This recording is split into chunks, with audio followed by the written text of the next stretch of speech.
The refugee crisis in Europe could be easily solved. The problem is that the real solution would not suit the political establishment of the United States or Western Europe. We've distilled what needs to be done down to 5 simple steps. Step number 1. Stop funding and arming rebel groups attempting to overthrow the Syrian government. It is well established that these weapons have been ending up in the hands of ISIS and its affiliates. This has caused nothing but chaos and destruction. Money being funneled into these shady operations should be immediately redirected to an intensive reconstruction effort. Step 2. Pressure Turkey and Jordan to cut off ISIS supply routes and impose sanctions on any country facilitating the sale of oil from IS territory or allowing funds or materials to reach them. No army can function if their supply chain is broken. It's not an accident that these routes start at the Turkish and Jordanian borders. 3. Support the Syrian government. An entire year of U.S. airstrikes in Syria have utterly failed to destroy or even significantly weaken ISIS. If Washington really wanted to stop this group, they would take a hint from Russia and provide the Syrian government with weapons, training, and logistical support to enable them to push ISIS back.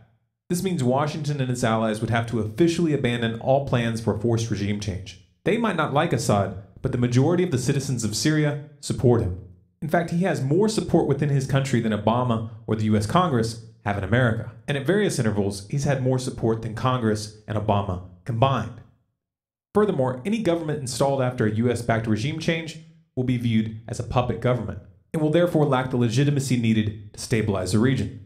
If you need evidence of this, just look at Afghanistan or Iraq. 4. Provide direct assistance to rebuild housing, infrastructure, and businesses destroyed by the conflict. In the short term, temporary refugee camps should be set up in areas outside the conflict zone and food and medical supplies shipped in on a regular basis.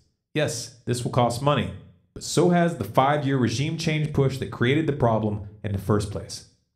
5. Return the refugees to these newly stabilized regions. It is in no one's interest to flood Europe with masses of unemployed refugees. Doing so will only lead to heightened tensions and strengthen xenophobic movements. These people don't need to be transplanted into the ghettos of Europe. They need their homes back.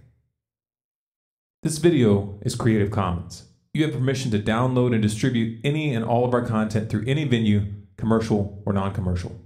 If you want more people to see this information, please remember to like, share, and comment. If you want to see how far the rabbit hole really goes, keep in touch. Subscribe to Storm Clouds Gathering on YouTube, follow us on Facebook, Twitter, and Google+, and you can sign up for email notifications of new releases on our website stormcloudsgathering.com.